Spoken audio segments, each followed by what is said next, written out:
Welcome to Unicorns Talk Podcast, your weekly girl talk about Black women, our healing, and manifestation. My name is Latrice Sampson Richards, your life enhancement coach, and together we're going to live, laugh, and learn to love all of life's little messes. While I am a licensed clinician, please keep in mind that this show is not a substitute for your own relationship with a mental health provider. Let's go. Hey, y'all. Thank you so much for tuning in to Unicorns Talk Podcast. My name is Latrice Sampson Richards. I am your life enhancement coach. And as usual, I'm super excited to be here with y'all today. I have a really good show planned for y'all today. I have a special guest. I'm actually doing a on location interview, so that's a treat. I always get excited when I get a chance to do that. Y'all know I'm in New Orleans right now visiting my family and things. I actually just got here today. I flew in this morning and everything, so I haven't really gotten a chance to get out and see people yet, but I did get to see my niece, and that's great. I had to see both of my nieces actually, so that was awesome and amazing as usual. I got some other things planned for this week, and I'm sure I'm going to probably record another episode before I leave New Orleans, so y'all will get the update on everything that I have going on. But I'm super excited about today's show because we're having a conversation about Black love. The reason why I wanted to I've been wanting to have this conversation for a while, and I have the perfect person to have the conversation with today. But one of the reasons why I wanted to have this conversation is because right now the idea of Black love is a huge trending topic. We have Oprah Winfrey's show. She has the show Black Love on OWN and everything like that, and everybody's watching that. You haven't been watching it? Yeah.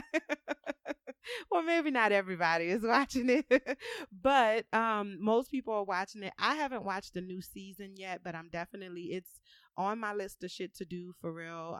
So I'm definitely going to make sure I do that. But it got me thinking about the idea of Black love.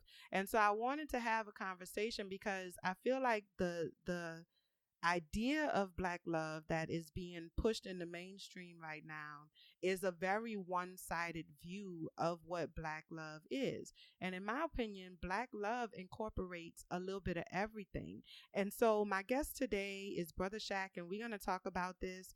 We're going to have a more in-depth conversation about the state of Black love, what Black love really means, and what are our barriers to Black love as well. So we're just going to jump right on into the episode and into the conversation because I'm sitting here in Brother Shaq's beautiful establishment. If y'all remember Brother Shaq, no, y'all don't remember Brother Shaq because it's my first time introducing y'all to Brother Shaq. But y'all might remember Mama Fire, Ayana Molina. I did an episode with her. I think she's episode 36 or something like that. I don't remember the exact number. But if you remember, I came to her office and sat down with her the last time I was in New Orleans. And so this is her other half. I was going to say her better half. No, not better. Equal. There we go. Right. There we go. So, Brother Shaq, thank you so much for being my guest today. I'm so excited about. Thank you for having me.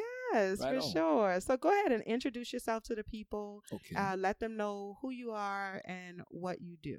All right. Well, thank you for having me, first of all. Latrice. That was a beautiful introduction, too. I dug that. There's not much I need to add to that, but I'm Brother Shaq. I am the director of men and boys programming for True Love Movement. And True Love Movement is here based in New Orleans that does many, many things. Our roots are in community organizing because we do understand that in terms of having change and having an actual movement, you have to have the ability to organize yourself first, and then you can organize other folk. But rooted in community organizing, and then we offer counseling, coaching, peer support. We do creative arts and media. We host a radio show. We do a great many things. You know what I'm saying? A great many things we do what's black mental health in a very non-conventional way. Yeah. Just because our people don't fit neatly into these boxes. Our people are non-conventional. Well, yeah. Well, we have to look at who created the convention. Yeah. And so there's of course we're non-conventional that's the reality. Yeah, that's another conversation for another day for sure. But that's what inspires our work, that our people, we do what we do specifically for Black people. And so all of our work and programming is specifically formulated for Black people. And we say that with a great deal of pride because our people need something different because we've had a different historical experience here in America.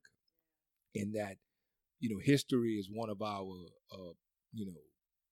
greatest principles because we're convinced that to survive what has happened to our people, we had to give up our humanity.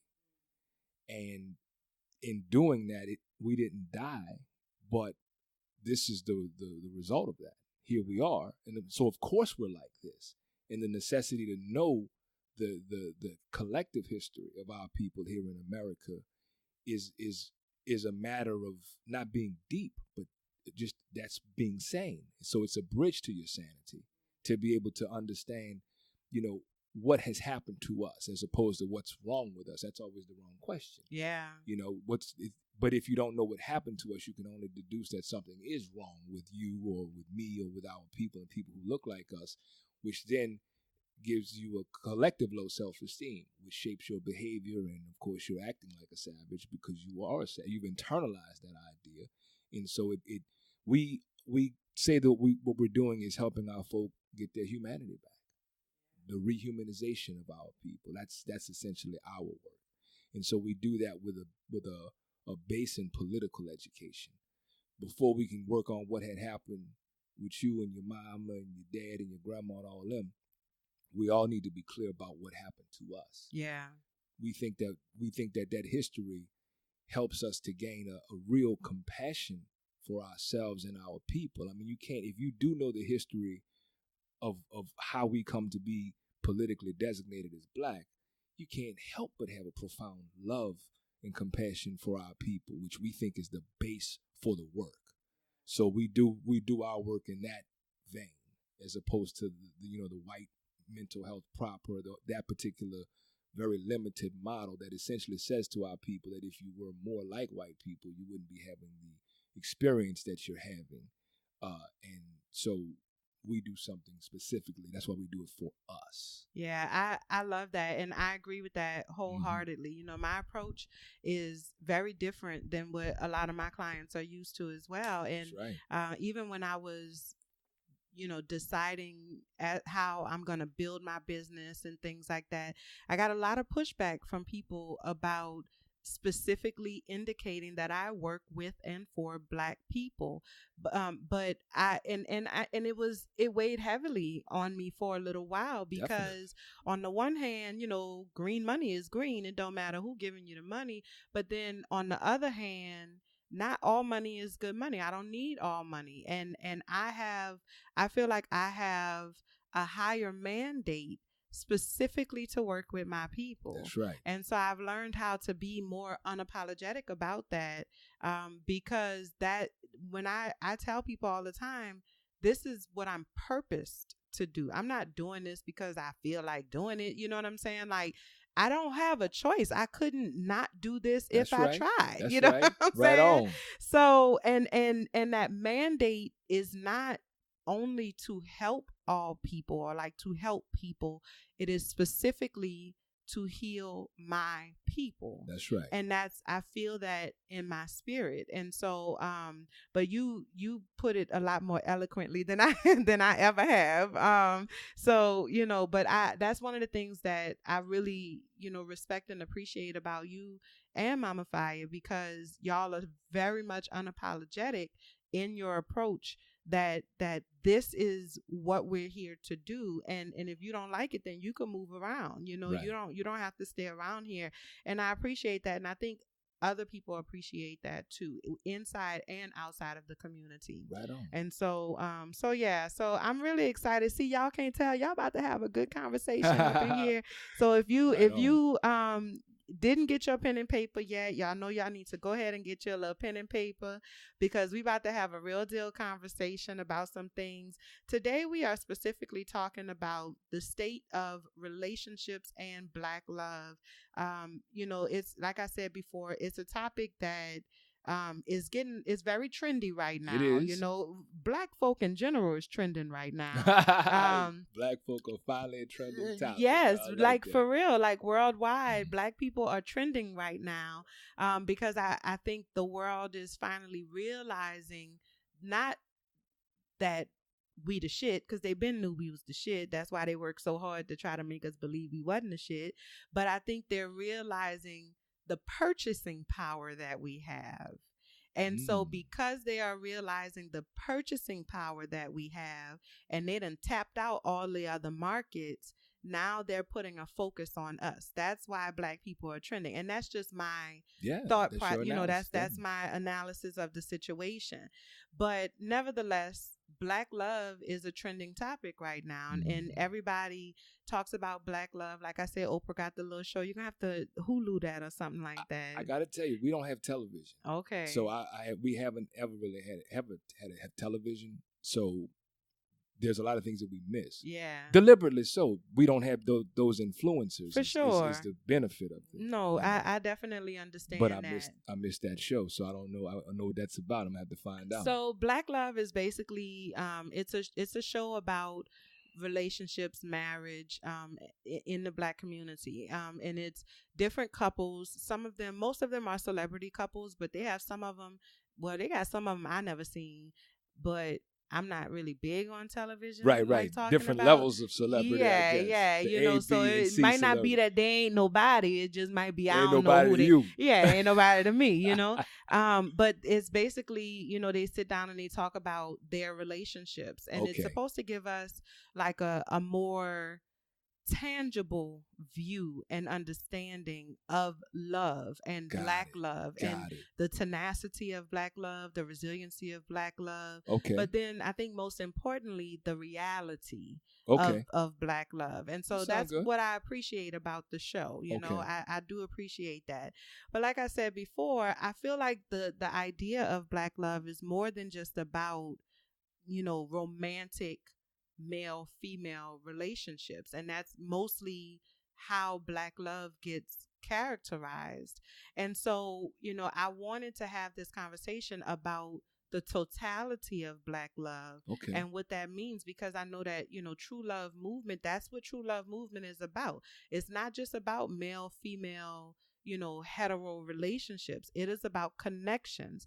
I know I've seen you do a lot of work working with young men and boys around loving each other and being able to, and creating spaces for Black men to love each other and for Black men to love Black boys, so that they can teach each other how to do that, not like strictly on a man to man I love you kind of level. Right. You know what I'm saying? That's right. So that we can all heal together. And so my first question is, with everything that is trending right now in terms of Black love, we are really still fighting back against a lot of negative stereotypes around the state of Black relationships. We hear a lot about crabs in the barrel, and we hear a lot about not trusting each other. We hear a lot about the breakdown of the Black family and things like that.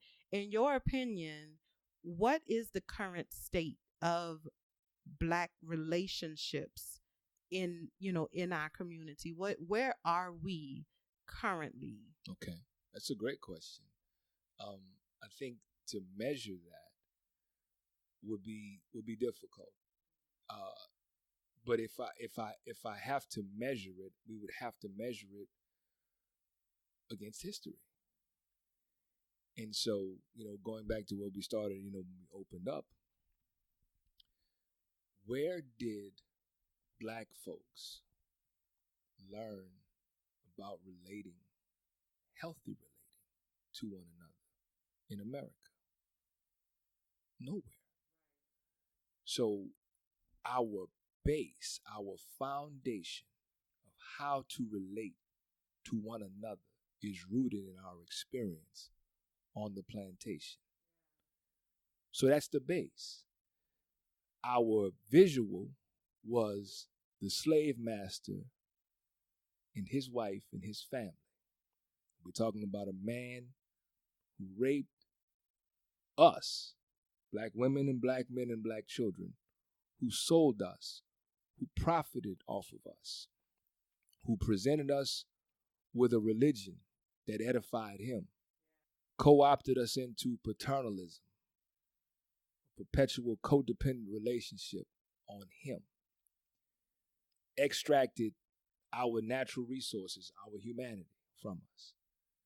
This is our beginning point. And the reason I'm bringing that up is, again, as a bridge to our sanity.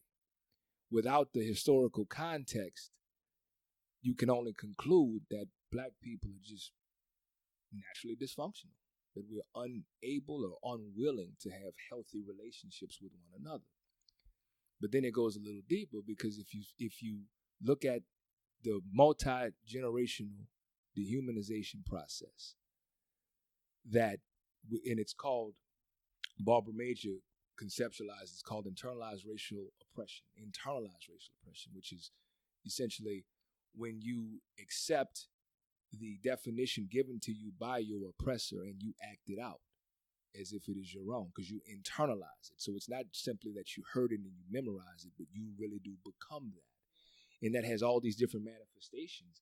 And much of what we see in the socialization of black folks are those manifestations that oftentimes we are identifying as the thing. Like colorism is a manifestation. For sure. Anger is a manifestation. Yeah. Denial is a manifestation. Guilt, exaggerated visibility, addiction. All of these are manifestations of internalized racial inferiority. So these are responses to the oppression that we've had. I'm talking about those right now because those happen to us internally, but also individually. So part of the setup is, particularly with the way we were socialized into religion on the plantation for that particular function, is it exacerbated the dehumanization because it took us away from ourselves. We have no identity. We aren't a person. We aren't even a human being. So we are perpetually powerless. But there's something inside of us, this spirit that they could not kill, that says something is wrong here. Yeah. That I'm broken, I'm violated, but I'm not dead. Something is wrong here. And so to help us with that, they gave us this religion to say that you're nothing. You were born into this horrible condition. They back it up biblically that this is just your lot in life and that you're supposed to serve your master and, be a good slave, and that this is just how it is. And so they gave us this, and we internalized this, and that happened for 249 years. Yeah. For 12 hours a day, but for 24 hours a day, for a lifetime, for every lifetime. So this is normative behavior without any kind of comparison to anything that is healthy. So we have survived that, but that's done in it's caused us to live in that root shock, fight or flight. We're in survival mode all the time. We come up to the sack or the fuck, so we fight, flight, fuck, and that's our experience. Yeah. But there's no healthy relating going on because this is the one we're having with ourselves. So we looking at, you got an uninterrogated, uninvestigated relationship with yourself. Never happened, never cultivated, didn't even know it was a thing to do. So because we're always looking outside of ourselves for power or for influence or for whatever, validation or reaffirmation, we're looking at other folk who are essentially looking for the same thing. So then we come to, my job or my responsibility is to love you, and then yours is to love me. And then the Bible tells you to love everybody. Nobody tell you to love yourself. You don't even know who you are, and nobody tells you to have any interest in yourself. So we don't really have an understanding of that love. And so that's true love, is the self-love. That's the truest love there ever could be, because you've been with yourself for 24 hours a day for your entire life. If you are not good with you, I'm talking about unconditionally, unequivocally, if you're not good with you, then what could you be doing with people? Because that is the standard from which all other relationships happen that you co-create or produce or co-produce. And so without a sense of anything of worth here, because you feel that you are worth less, you're called a minority, which just means less than. So since you are worth less, you act in accordance with that. And so you're looking for someone, we are approaching relationships with other people, be it romantic or otherwise, is what can I get out of the deal? What can I extract? But we were taught that's what you do. Yeah. And that's what Black people are for. They're for the purposes of extraction. They're for the purposes of exploitation. I'm saying all of that to say when you give it the historical context, how could we love ourselves or ourselves outside of ourselves because of what we've internalized about ourselves, but somebody put that on us. Yeah. In the same way that oppression is on us, imposed upon us. So that's where we're starting. So I'm saying that the state of Black love is what we're experiencing now is the culmination of that. How could it look any different? It's not that something happened and we lost it. It was our humanity was stripped from us, denied. So we don't know collectively who we are. So we certainly don't know individually who we are.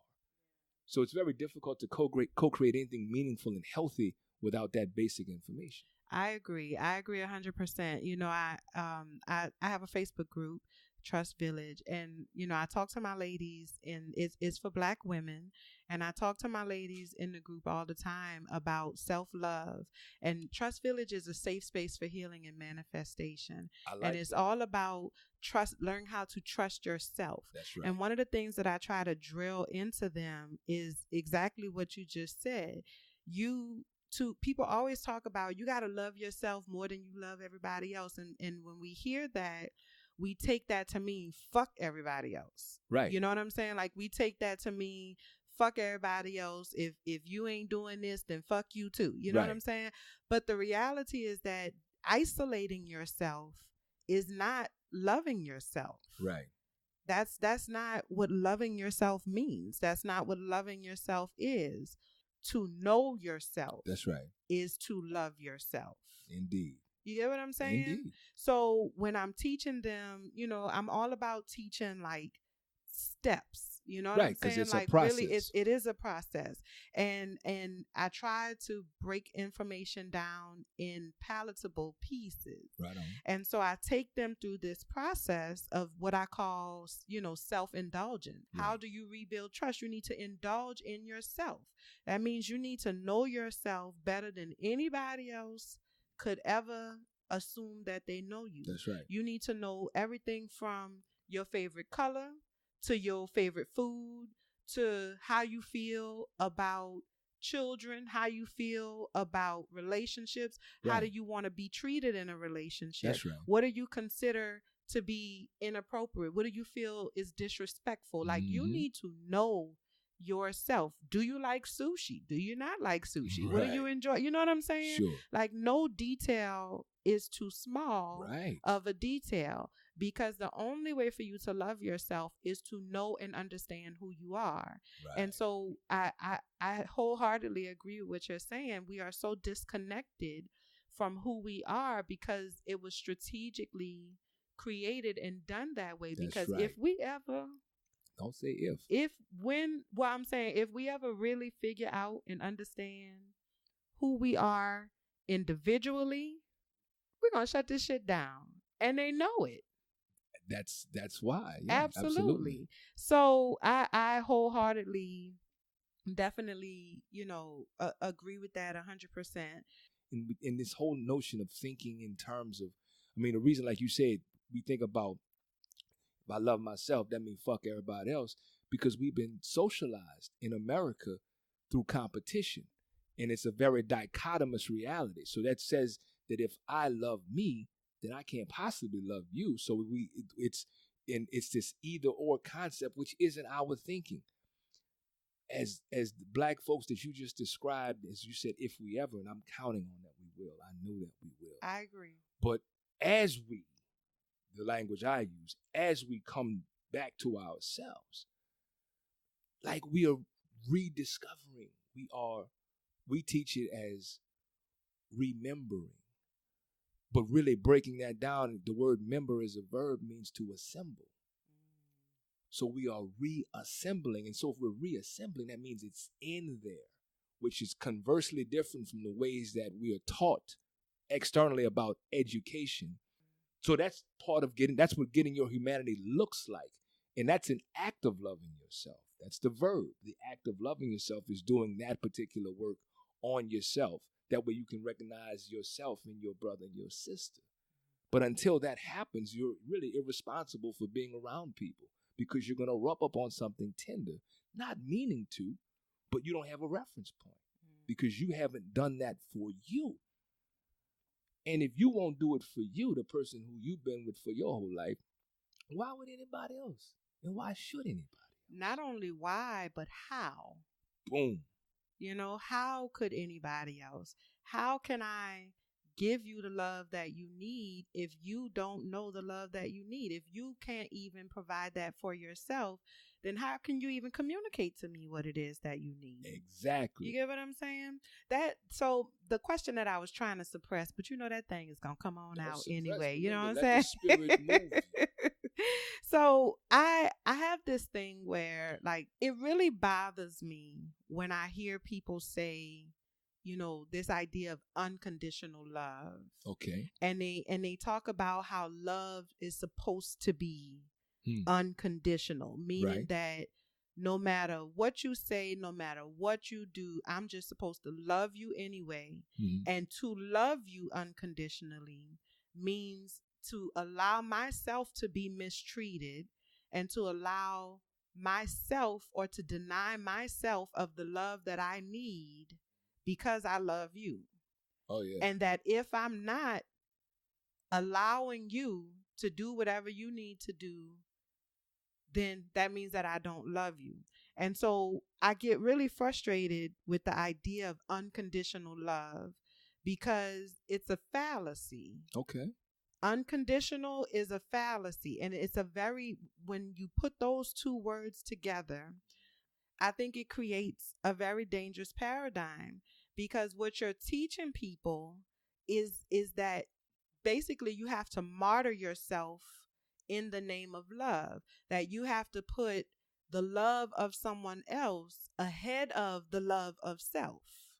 Oh, interesting. And that really frustrates me because if you loved yourself unconditionally, then you wouldn't do the shit that I need to be letting you do and still loving you through it. Does that make sense? I hear what you're saying. And so when we hear unconditional love, I think what is, you know, instilled in us or what we're learning from the combination of those words is others over self, that to love somebody is to put them ahead of the love that you have for yourself.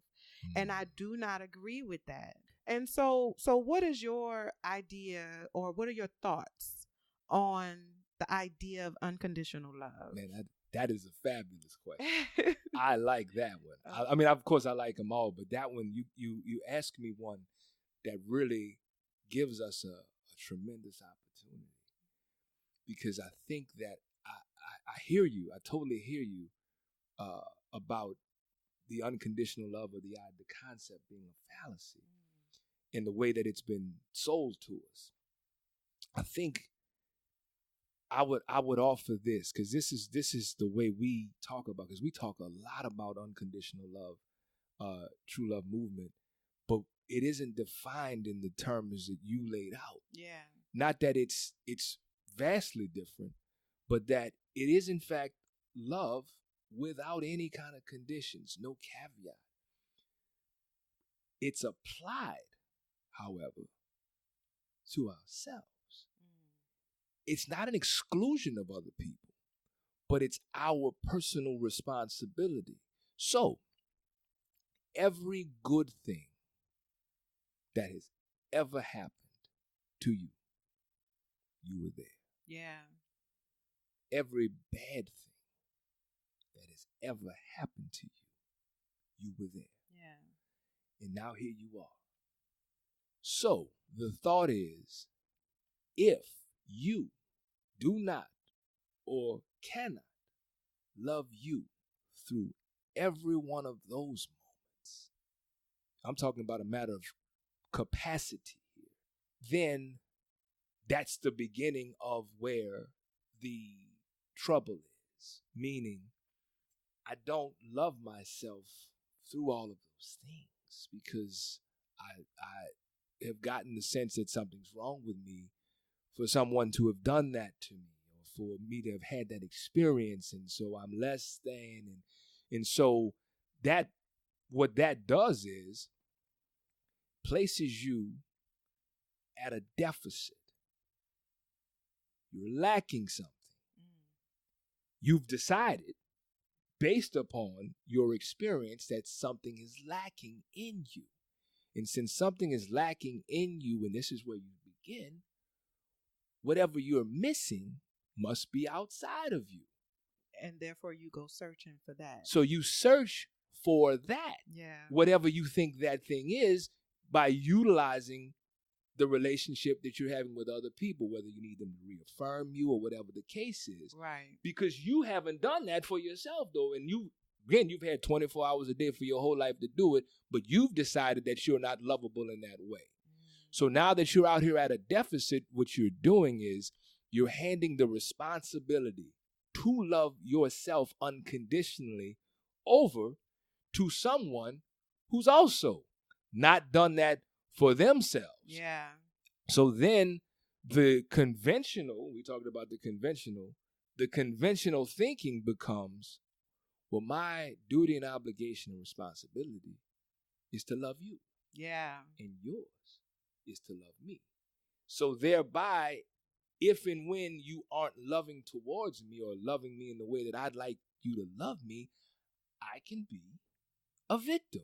And we can begin our drama triangle exercise at that point, because I can say, I'm acting this way because of the way that you haven't loved me. And then you can stop this anytime you want.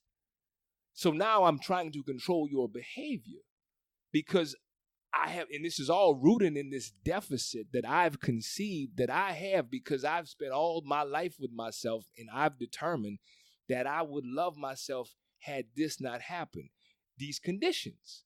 And I'm looking for you to fill that little piece of me.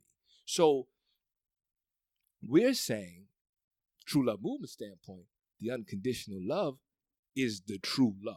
That is the realest love the truest love there ever could be, because of the relationship that you have with yourself, because of the fact that you can't get away from you, because of everything that ever happened to you, be it good, bad, and everything along that spectrum, you were there for it. And if you can't look at yourself authentically and say, but I love myself, and your actions also support that, because we know that's the feeling. Loving yourself doesn't look like being a martyr. Loving yourself doesn't look like being a doormat. Loving yourself doesn't look like somebody violating you or abusing you and you saying, well, you just got to grow and love me more, and arguing with them to get them to do something that they're not interested in or equipped to do. Not because even they're bad people, but because they haven't done it for themselves. So our position is the cure, if you will, a solution is to do the authentic self-love work, which then positions you and prepares you to be able to model that with other people. And because I'm 1,000% good with me, I see my sister. I see me there. And so nobody has to tell me how to best treat you, how to listen to you, how to respond to you. It isn't some external exercise that I'm being motivated by because of some fear that I have, because I'm trying to control the behavior so that you'll treat me a certain way so that I'll be comfortable. I internally have done that work, and we can build something together, because we say the hurt people hurt people. We all know that, and we've all heard that. Right. And we know that to be a fact. True Love Movement says, since hurt people hurt people, we say, so therefore imagine what healed people could do for our people.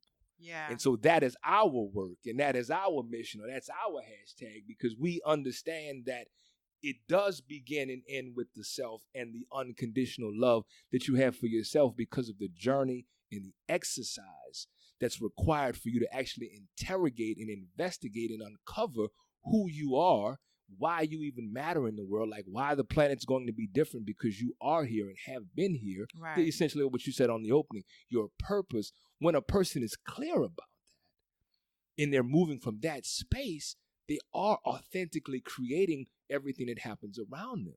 And should we find ourselves in a situation where someone is mistreating us or whatever the case is, universal laws of attraction say we don't attract what we want, we attract who we are. That's an indicator that we are those people, and that we have some growing that we can do. But we won't be able to grow healthily together because we haven't done the foundational piece. So we just say the unconditional love that is in fact a real thing. But it's the real thing that you have for yourself, because I love my wife dearly. And she and I say this to each other all the time. And incidentally, she said it first. She said, I love me the most, though. It isn't in competition, but it's a fact, because if I'm gone today, her love can't go out of the window with me if I die. And when I die, it can't be why she is alive. That's ridiculous. But what happens is when you don't have a sense of your own power, you find yourself co-creating codependent relationships, because there's a codependent relationship model from the plantation. Right. So the whole idea was that you're nothing, you're an empty vessel, you're a blank canvas, and that power sits just outside of you. And that if you intend to experience that, you have to hook up with power. That's how come when folk be looking at people that they think they're attracted to, the first thing they're thinking is what they can get out from it, what they can do to it. Yeah. However that case is, they're not thinking about, I wonder what I've created that may line up with why they're here, what their mission is, and how we could do something together. What is the purpose that they serve in my life? And more importantly, what is the purpose that I serve in their life? Like, what is the purpose of our connection? That's right. Yeah. And do they know it? Because if they don't, right, then we cannot be collectively working toward anything. Correct. Because we don't have no experience. We don't have no standard of how to do that. I teach my students, this idea of like relationships, and we have these different types of relationships that exist in our lives. Right. I break them down into two groups of people. So you have your core people, and then you have your PRN people. And the PRN people are just as important as the core people. Yes. It's just that the lifespan is different. Right. The lifespan of the relationship is different. I like that. Your core people are your people that are intended to do life with you. Yes. You get what I'm saying? Right. Them the people that's with you for the long haul. The duration. The duration. Right on. Now, they don't all come at the beginning. They're going to enter your life at different points. But they are intended to do life with you. That's beautiful. Whereas your PRN people are as needed. That's right. They showed up.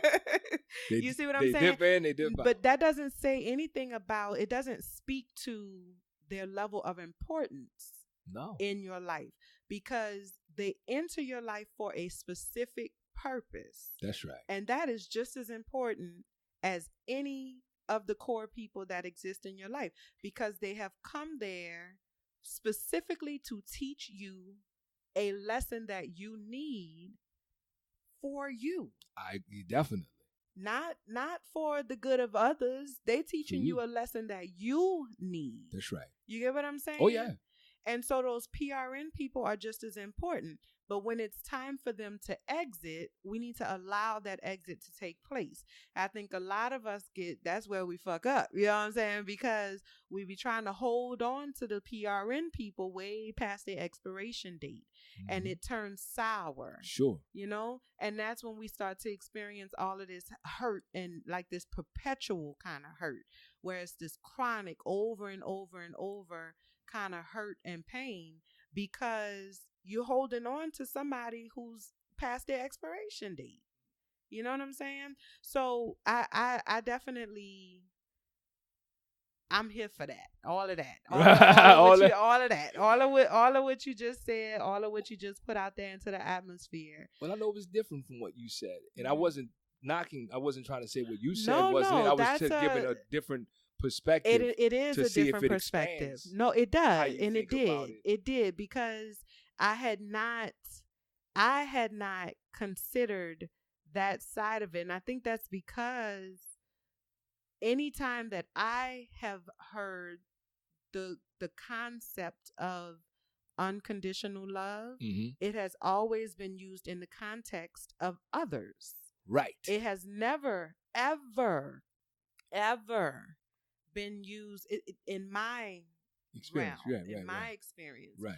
It has never really been used within the context of self-love. And if it was still, it was like it was a bullshit way of like some PBS special kind of shit. You know what I'm saying? Superficial. Like it was very superficial. Right. Very much superficial. So you definitely did, put another layer on there for me and expanded on that. And I have absorbed that, and I'm going to take that and process that. You know what I'm saying? For and within myself, because like I said, it really gets under my skin. Right. I really hate when people talk about this idea of unconditional love. And so that is a different perspective that, I think I can grow from individually as an individual. So I definitely, and you kind of touched on, my next question. Okay. But, we've been talking about all of the preface to how we got to this place, right? In terms of the struggles that we have of self-love and therefore, connecting to each other within the Black community.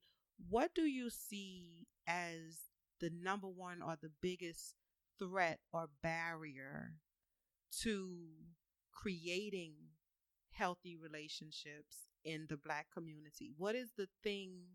If I know there are many things, but what is the thing that if we can individually start to address this thing, then it will start the journey of being able to participate in healthy connections?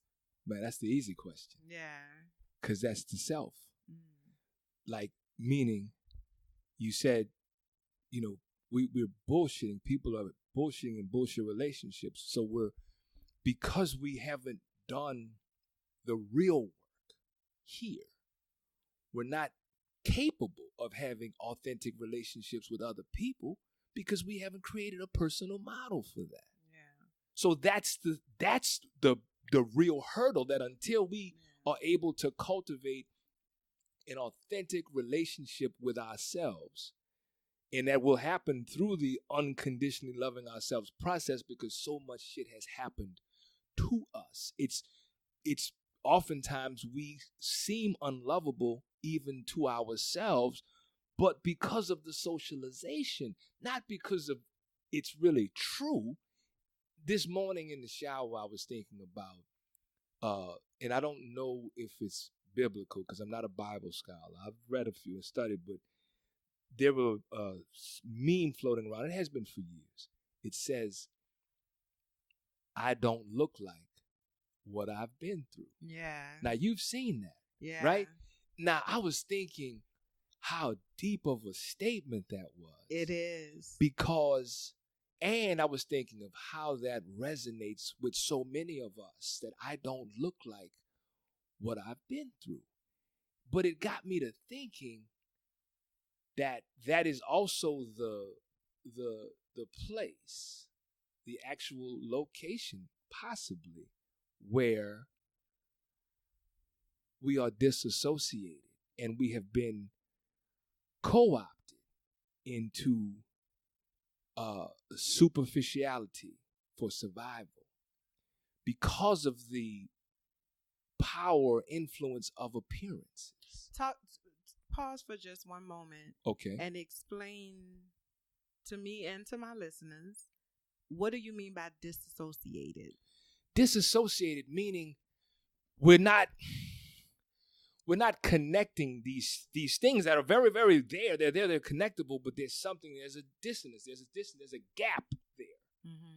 But it is right there. It's not that it's nowhere in our realm, but we don't see these things, and in the space that we don't see them is the truth of where we are. Mm-hmm. So, for example, the idea that me looking a certain way will give me a certain experience. Mm-hmm. In other words, if people perceive me a certain way, they'll also receive me a certain way. So in doing that, presenting something that isn't necessarily who I am, can give me a benefit that makes whoever I am, that's not even an important question, because that doesn't seem to have any currency. So we're operating still based on that deficit model. And that is when I heard you say that, what the definition that went through my head, because obviously I know what it means to disassociate, right? But in that context, the definition that went through my head was that is the point at which we remove the self, right? That's the point at which we no longer exist. That's right. In our purest form. Right. That's when we put the facade on. That's when we put the face on. Because that ugliness, that's what you've been through. Right. You know what I'm saying? You don't look like it because you're refusing to show it. Right. But that doesn't mean that it's not there. That don't mean it didn't happen. Right. But we disconnect the self from it. Right. Yeah. But I chose that word, and I thank you for drilling down on that word. I chose that word because it is a common response to abuse. Yes. That's why I chose that word, because I'm saying to you, yes, we do that, but also qualifying why we do it. Yes. So that it's not perceived that there is something inherently wrong with us. That's why the historical analysis is important, because without knowing where the behavior comes from, we're left to just deduce that that's just some shit we do. Yeah. And I'm lifting up, no, it isn't. It is a response to what has happened to us. So that is a response to abuse. I'm removing myself while this experience is happening, that it's not me, it's my body. So there's this disassociation, but that disassociation says to us, I ain't nothing. Yeah. That is the proverbial hole that we're talking about people are filling. That point. Yeah. That is the point. So I'm saying I'm trying to locate for us where it happens. Yes, yes. But it's through the multi-generational socialization part. So we're already showing up like I ain't nothing, but that's because I've been abused and violated and internalized that I ain't nothing.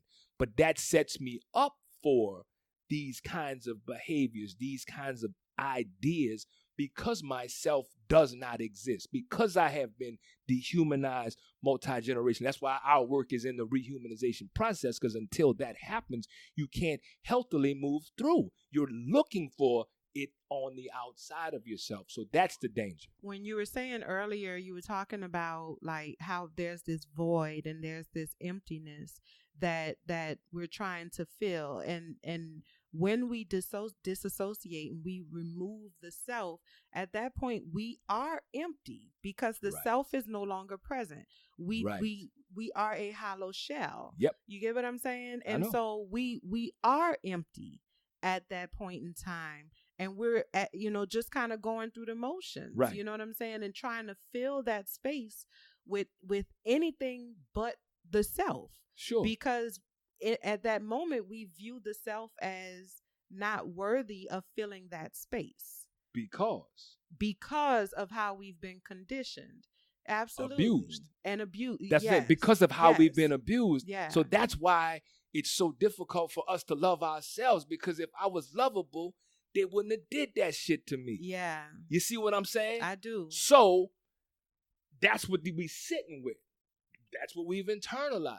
So then when we're around other people, we're looking for other people to reaffirm us, to lift us up. So we found that if we appear a certain way, people will perceive us, and that perception brings about a reward. that reward is essentially they treat us a little more human if we are easier to their eyes. If they like what they see, they're kinder with their words. You see, this is what we do. So, and we teach that. When we're trying to get a job, you want to make an impression. See all this disingenuous shit that we do from a standpoint of virtuousness, but it's really about survival because there's something attached to it. That's the thing. So the idea of me not looking like what I've been through, if I looked like what I've been through, you wouldn't fuck with me. Yeah. So I'm going to present to you something that looks different so that you can treat me like a human being, but none of that is me addressing the truth of myself. Right. So now I can only get this good treatment from you so long as I appear in a way that you like. So I'm still disassociated from my true self, trying to survive in that root chakra. That's where I'm living at. Yeah. And that is that becomes normative behavior. So that's how people pathologize blackness, because they eliminate the historical context of what this is. Like, black is a political designation that somebody put on us. That isn't anything that we voted on or created or talked about. So and it's political, which means there's a policy that governs people who have been politically designated this way. And there's a whole 400-year experience that has the momentum of 400 years. That is 4 centuries. I mean, we can't talk about that shit in February like we just giving data. We're talking about, I mean, look, we're on a plantation for 249 years. We only been off it for 154 years. It will be the year 2111 before we will have been off the plantation for as long as we were on it. The reason I'm raising that is that's 90 years from now, right? So that means I'm not going to be here for that. And you're not going to be here for that either, most likely. So the work that we're doing is we took the baton. So the us being able to have healthy relationships, we're just coming to a point where we're starting to look at what the fuck happened. Like, yes. Like we're just coming to, and we still don't have a sense of it because it's permeating in our DNA, and oppression doesn't give us the opportunity to sit with this all day, every day, because we got to keep the lights on. We got to eat. We got to do all this other shit. Yeah. And it's intended so that, because if we could sit with this and struggle through it, we can get a much clearer picture of what happened and exactly the mode in which it happened, and to begin the undoing. Because if it took 400 years to get here, and we like, man, but our people, black people, look, we are like here. Like, that's it. Yeah. This is very, very reasonable given what has happened to us. Yeah. The fact that you don't know what happened to us exacerbates a lot of shit, because you don't have reasonable expectations about how we could be in our development post-plantation. Yeah. So my I guess that kind of brings me to my next question, which is, I genuinely feel like right now there is, within the Black community, there is this mass kind of awakening that's happening, that's taking place. Oh, yeah. And I think it's different than the civil rights movement. It's extremely different than what that feeling in the civil rights movement was, even though it gets compared to that time frame something a lot. That was there. Yeah. It is, and there are a lot of similarities, but it is different at its core. What do you think is contributing to this mass kind of awakening that's happening in the Black community to, like you said, like, what the fuck is, like, what the fuck happened? What the fuck is going on? Right. And how the fuck we gonna get out of this? Like, what is contributing to this awakening that's happening? Well, I think this is the time, like, just in terms of the trajectory. Yeah. Like, just we're at that point in time, and we happen to be alive in it. Yeah. And so we're here now.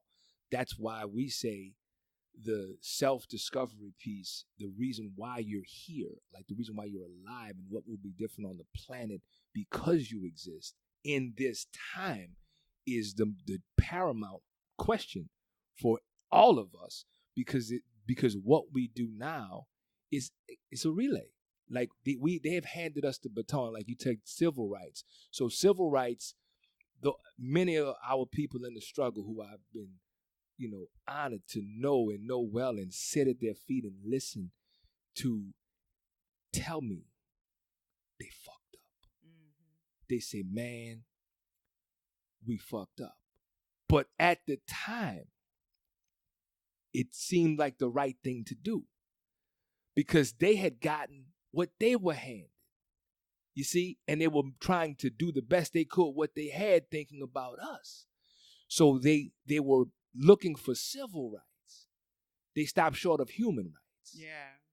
And so our time, if I had to sum it up in terms of more of a mass movement, is a cry for justice that says we've been dehumanized, and we're even using that kind of language, and we're recognizing that our humanity is what's lacking. And so when we say, well, I'm lacking my humanity, I have to investigate where the fuck it went, because I had it.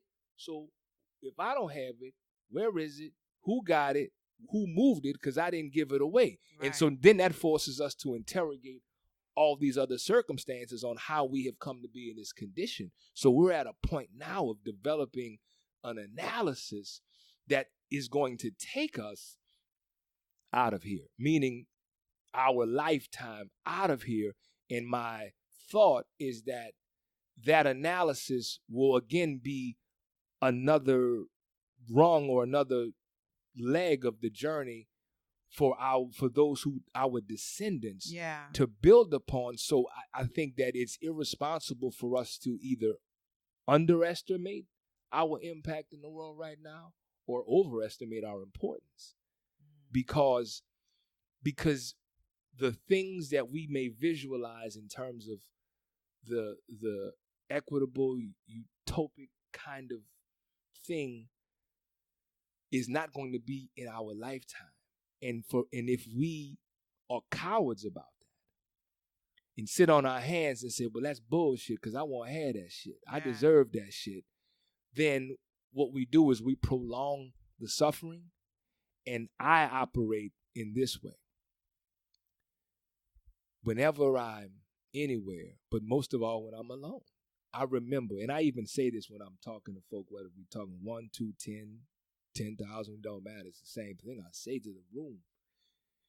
Everybody in here gonna die. I kind of like open up with that.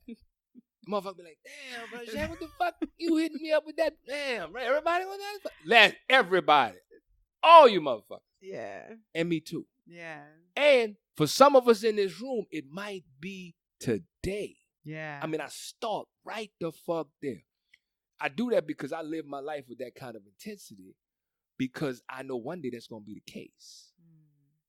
And I say that because whatever I'm doing and saying with you right here, right now, I can live and die with it. See, this is legacy shit right here. Yeah. And I'm in charge of that. Yeah. Just like loving myself, that's my responsibility. That ain't for nobody else. So to do it on purpose and in line with purpose is how you reach for your humanity. This is authentically what it is. This is my purpose. This is my thing. So I'm clear about that, to the degree that if this is the last interview, the last conversation, if this is it, I can live and die with what we did here. If I do anything less than that, then I am being a coward. Then I am being fake. Then I'm being disingenuous. And then that's irresponsible, because some fucking body is listening. Yeah. Why would I waste the opportunity that none of us will ever get back to bullshit them?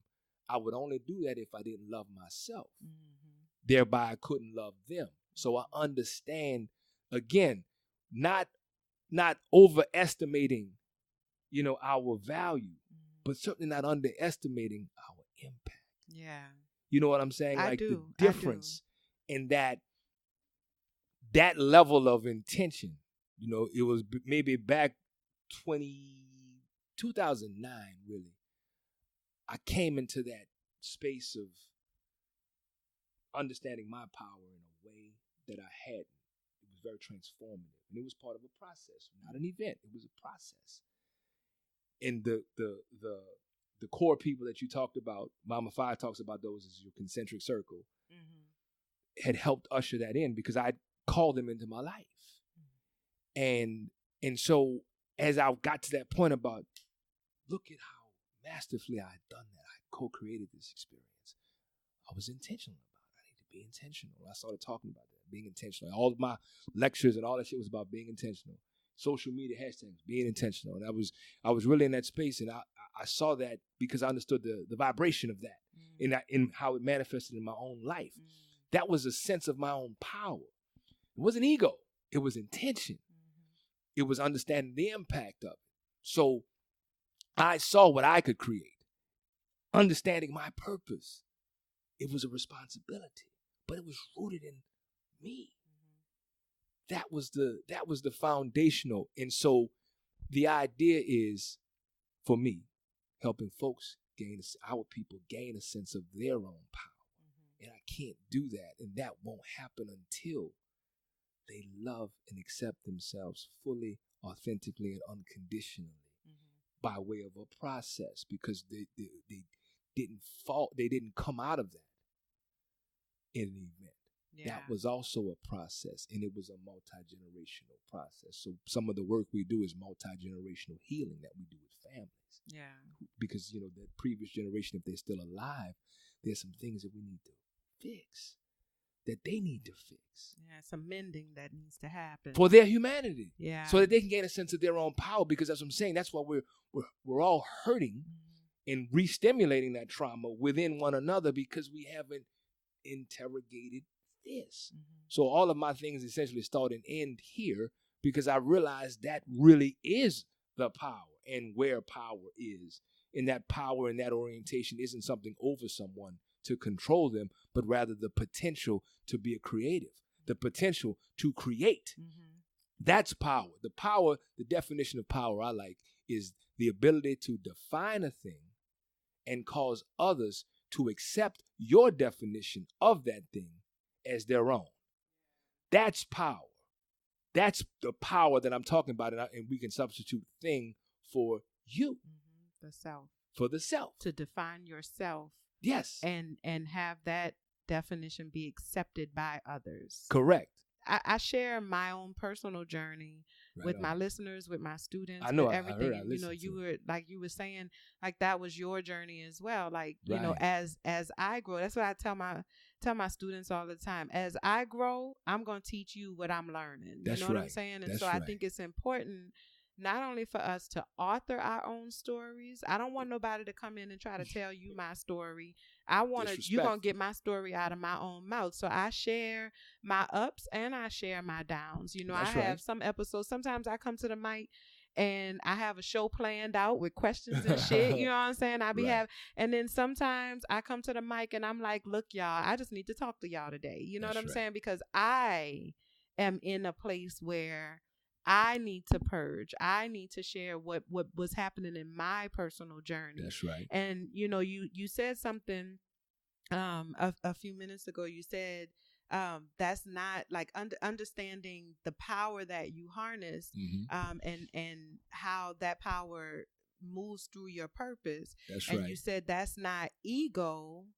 That's shit. That's your authentic self. That's your true self. That's your true self. The true self. And I think that's where I think I am on the cusp in my own personal journey of trying to separate that and trying to understand what is my ego versus what is my true self. What is it that how much of what I'm doing is being ego driven, and how much of what I am doing is truly genuinely being driven by my purpose, because I think that, I had reached out to Mama Faya a couple months ago and I shared with my audience, I've been under attack, you know what I'm saying? It's been this internal spiritual warfare that's been happening inside of myself, but it's really me moving to my next phase of my journey. You know, Growth, like I yeah. did the surface shit already. That's right. And I done made it through all of that. And I plateaued. You know what I'm saying? Sure. I've been doing real good. I met my husband. Right.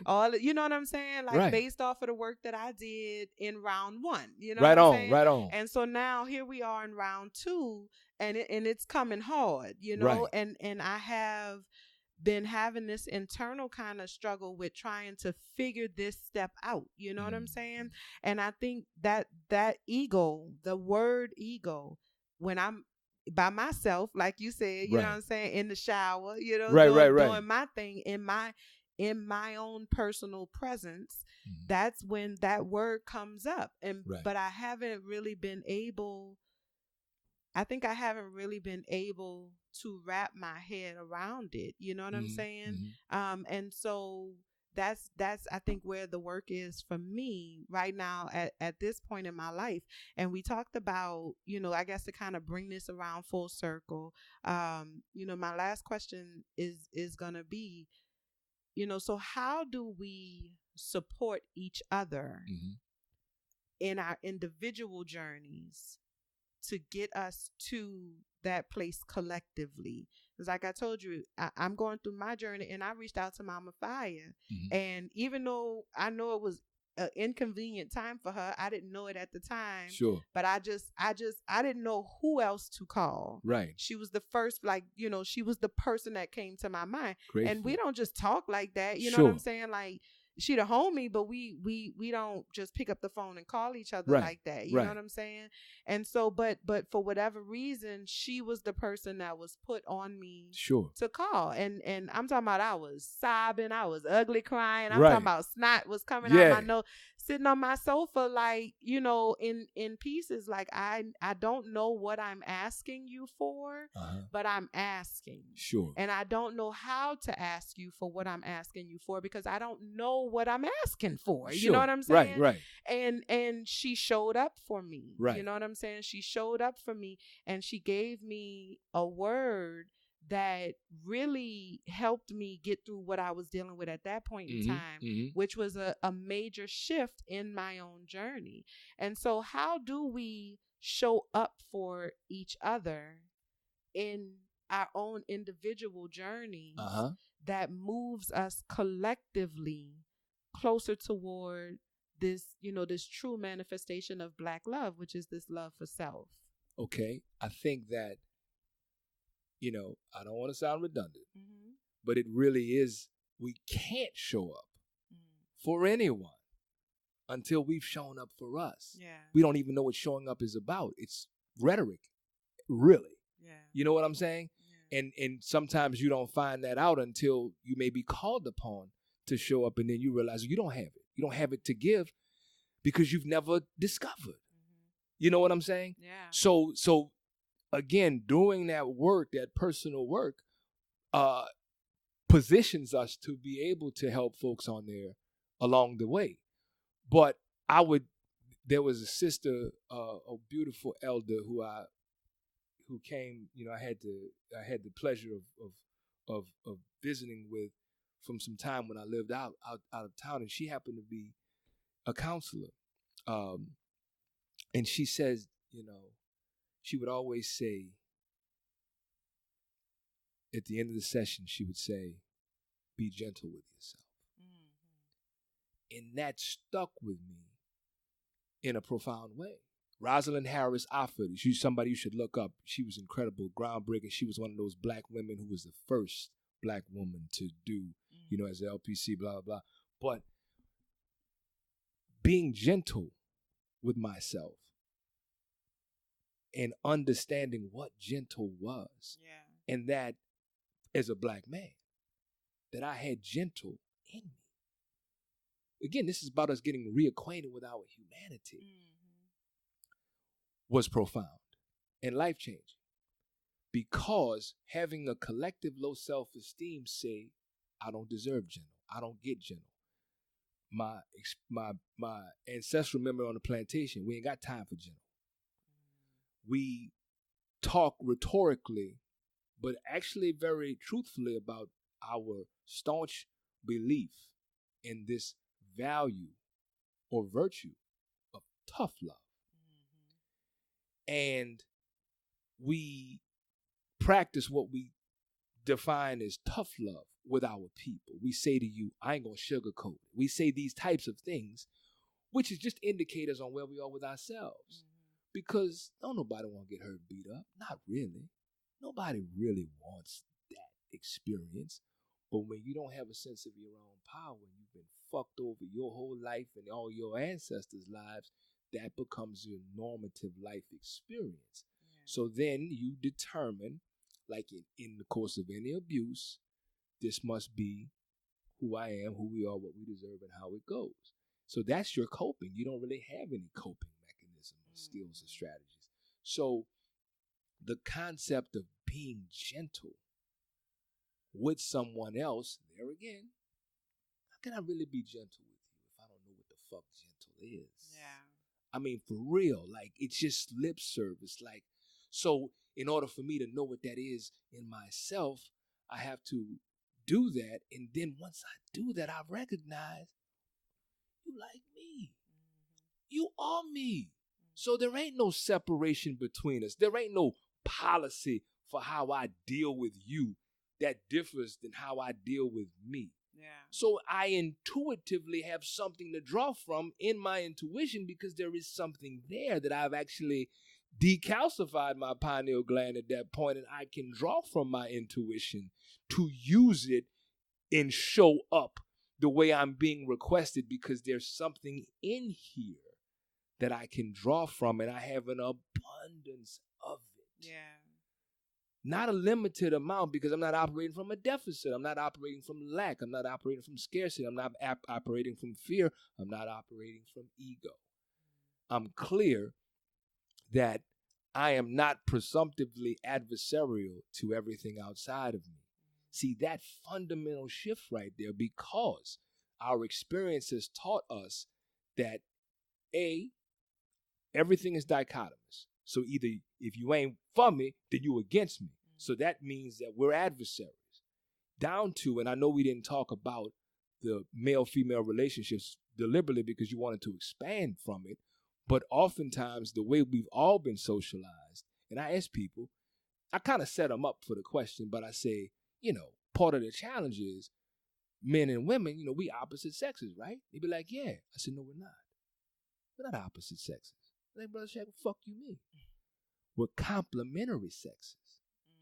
So we're halves of the same whole. That's different because when you got opposite, you have opposition and you have opposing. You have an adversary. So if you telling me that your counterpart is in opposition to you, that means you're at war. So you're at war, and you are at war internally with yourself, and you're projecting that war onto everyone around you because you don't know who the fuck you are. Yeah. That's why you're doing that. So it's in the absence of disconnecting from your humanity because it's back there it's in the soil of the plantations where your humanity is. That's where it's buried. That's where all the blood is. You know what I'm saying? We got to grieve that shit. But we got to know that's what the fuck it is, that it is not us. What we want is to be able to locate the problem. So if what's wrong with me is you fucking with me. Yeah. So if you would quit fucking with me, I would be okay. If I can decide that that's what it is, then my mission becomes how to get you to not fuck with me. Yeah. Not for me to deal with what is this trying to teach me? Why did I co-create you into my experiences you mentioned earlier to teach me something?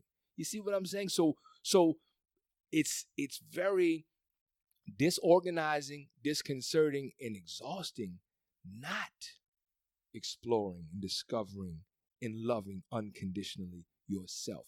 It makes you ill-equipped to do anything with anyone else in our estimation. And we only say that because we see what it produces. And we can always tell how and who loves themselves by how they show up and how they engage with other people. Meaning, if I didn't love myself, I would have to have some kind of policy essentially that governs me on how I fuck with you, how I deal with people. I would just be a different motherfucker here. I'd be somebody there. And that's what people do. A lot of people do. But they do that in the absence of knowing who they are. Yeah. They don't have the identity because they haven't done that interrogation, that investigative work, because they've presumed that they're unlovable, unworthy, less than, not valuable. And so at best they're trying to appear a certain way so that folk will treat them a certain way because that feel good. But then they say that's their identity. So their identity becomes what they're wearing, what they're driving, everything that's external from them.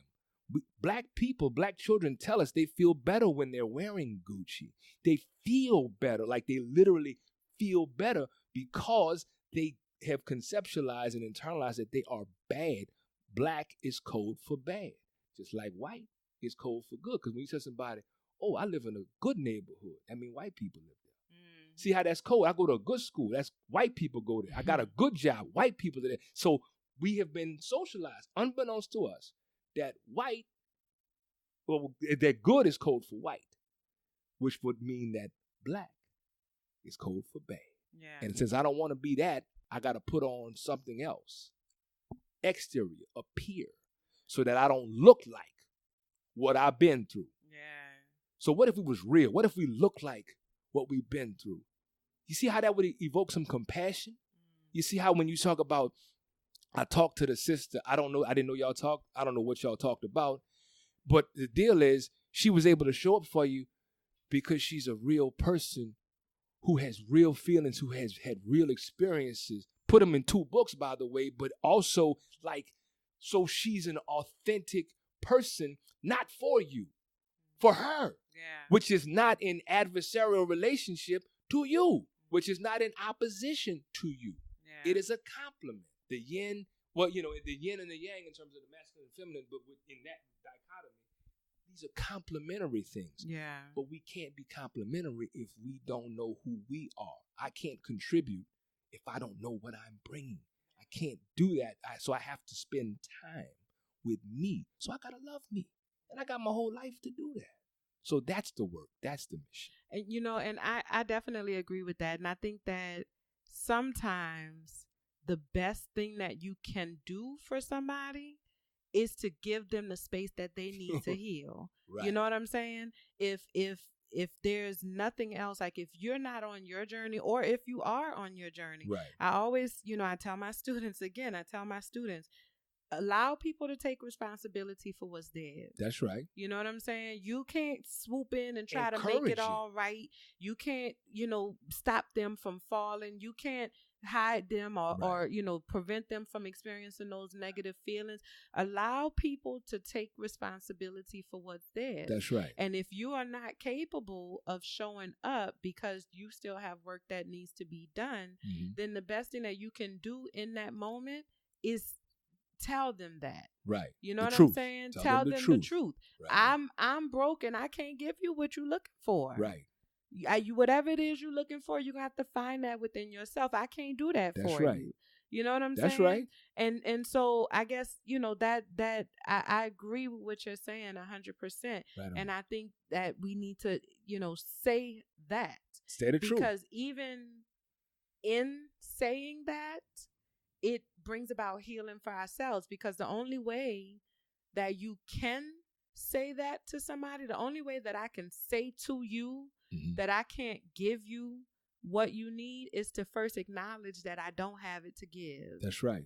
You know what I'm saying? That's right. And the acknowledgement is the first piece. That's right. You can't fix it if you don't know it need to be fixed. You know what I'm right. saying? So the acknowledgement is the first piece. And so even in you telling them, I can't give you what you need, it still participates in your healing. That's right. In your own life. That's right. So thank you so much, Brother Shaq. I thank you for the opportunity. Yes, this was a great, awesome experience. Go ahead and let the people know how they can get in touch with you, social media, where can they listen to the show, and if they want to donate, if that's a thing, or how they can help out. Right on. Well, thank you really for having me. Thank you for the wonderful questions. And thank you particularly because I know it's been a long day. You've traveled today, and you've been very patient with me and kind with me, because this is the end of my day, and so I appreciate you being gentle with me. Of course. And so, folks can catch up with you. First of all, go to truelovemovement.com, www.truelovemovement.com. truelovemove.com to kind of get an understanding of what all True Love Movement is. True Love Movement, if you like True Love Movement on Facebook, we're trying to grow that a little bit. The social media thing, this kind of work is not public work. This is the private, intimate, real, ugly cry, as you talked about, the real work kind of thing. So it doesn't happen on social media. So the things that we share on social media are just things that may be about the work, but not the actual work. To the degree that for the last 5 years we've been doing a show, the True Love Movement Hour on WBOK. That show was about Black mental wellness wrapped in political education. So to deal with that part of it. And then we've got the True Love Movement Tuesday. So every Tuesday we do a podcast now. We do it. We go on live at 7 p.m. every Tuesday on the True Love Movement page. On Facebook? On Facebook, on True Love Movement page. And we've got True Love Movement on Instagram as well. And we've got TLMHR on Twitter. And we've also got a True Love Movement Hour YouTube channel where we've got a lot of videos of shows that we've done, workshops, lectures, some specialized things that we've done together and individually. It's really good. I mean, there's a lot of different kinds of things on there that will give you an idea about what we do and how we do what we do, because it shows us actually doing it. And so we've kind of been growing now. We've had it for many years, and we haven't done a lot with it because of the creation, the creatives part of it. And so the documenting has been there. There's a presence, but there's so many things that we've not released. And so we've got those things. And then I'm wrapping up. Mama Fi is also an author. So we're authors. We're co-writing something. And then I'm also almost finished my book, Resolving Rape Culture. Very, very proud of the work. It's not something that's there. Rape is an acronym in this. And so it's a masterful journey, but we're wrapping that up now. It has a workshop that goes along with it. We've done some pilots of the workshop. Very proud of it. Great response. It's something that isn't there. And so that's going to happen soon. We also create curriculums for folks. So we sell curriculums, or we'll facilitate it or teach you how to facilitate it. We do professional development. We help schools. We usually help white people teach Black children. That's an act of loving our people. And so we do that. And we do, like I said, from the introduction, many other kinds of things that you can find out at www.truelovemovement.com, liking True Love Movement on Facebook, like and follow True Love Movement on Instagram. We'll follow you back at TLMHR on Twitter, and the True Love Movement Hour YouTube page. Subscribe and share that, please, if you like what you heard tonight, or you want to book us, because we do, whatever, keynotes, commencements, whatever. Wherever Black people are, loving Black people takes many forms, and we embrace all of those. Absolutely. Absolutely. And all of that information is going to be in the show notes. Right on. So y'all make sure y'all check it out and holler at Brother Shaq. Last thing, Brother Shaq, I always do a high five. I love a good high five. Okay. And so every episode, I give a high five to somebody in my community or in the world that I feel deserves a high five for whatever they're accomplishing, whatever they're doing, whatever they're saying, whatever it is. If I feel like they deserve a high five. So you have a high five for today? I do have a high five. Go for it. My high five is going to be Ayana Molina. Yeah. Because we go back more than 30 years as children. So I have a respect for her that is 30 plus years long in terms of just her and who she's evolved into, and just shining her light this way. Her history is incredible. Her personal history, her vulnerability, and she is my teacher. Yeah. As Black women are our teachers, because Black women are the first teachers, and we taught everyone. And so I give her my high five, because she has really done something incredible with conceptualizing, visualizing, and actualizing True Love Movement the way that she has. And the work that True Love Movement has done in terms of the mission is incredible. And because most of it's HIPAA protected, I couldn't talk about it in detail. But if you knew like to see the transformation of so many of our people. And many of our people are very vocal about that. But that is, again, because of her and her love for our people, but rooted in her love for herself and recognizing this is us, and the tenacity and the courage to say, I'm going to do this thing as a Black woman and do this thing and do it well. You know, and the inspiration that she has been for me personally and for our family, and the inspiration for great many folks. This woman has made an indelible impression upon the planet, in my estimation, even in very indirect ways, because she supports folks gain a sense of their power, so that they don't have that codependent relationship that we've been socialized in, that they leave here and she removes herself from that experience. It ain't about getting nobody hooked on nothing. It's about them, self-actualization for them. Yeah. And to watch that happen, man, to watch it, to witness it, to experience it, to benefit from it, to be inspired by it, and have a backstage pass and a front row seat is a joy. A real joy to my living. So she is my partner in life and partner in everything, and I love her dearly for that. But again, beyond whatever we have, what the difference that she makes in her existence. Yeah. I'm thankful for her on the planet in this time. Yeah. So she got my high five. Well, and I think that's beautiful. And for those of you who don't know, Ayana Molina is Mama Fire. So y'all have heard us say her name, Fire like Ayana. Y'all have heard us say her name multiple times throughout the episode. That's right. And Ayana Molina is her government name. That's right. That's right. Yeah, that's the government name, and she is all of that. And one of the things that I love about you is the way that you love her. You know what I'm saying? And like you're very unapologetic about that love, and I really appreciate the relationship that y'all have with each other. And I think that's definitely, I think, the personification of #Black love. Oh, right on. That's Black love. Yeah, right like on. That's Black love for real.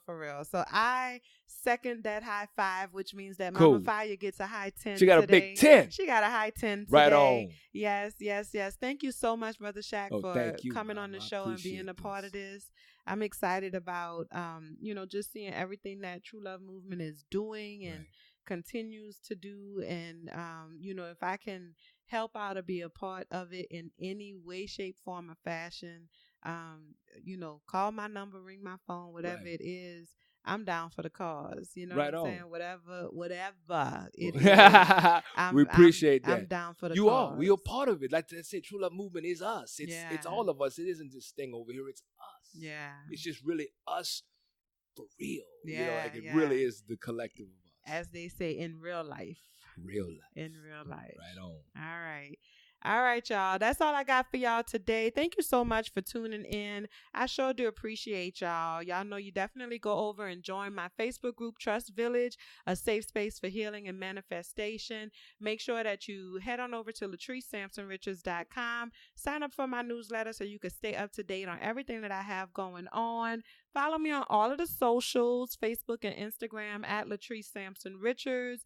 And if you have a question or a situation or anything that you want me to personally address, you can send me an email at support@LatriceSampsonRichards.com. And or you could jump up in the DMs or whatever, but don't be coming in my DMs sideways. I told y'all I'm married.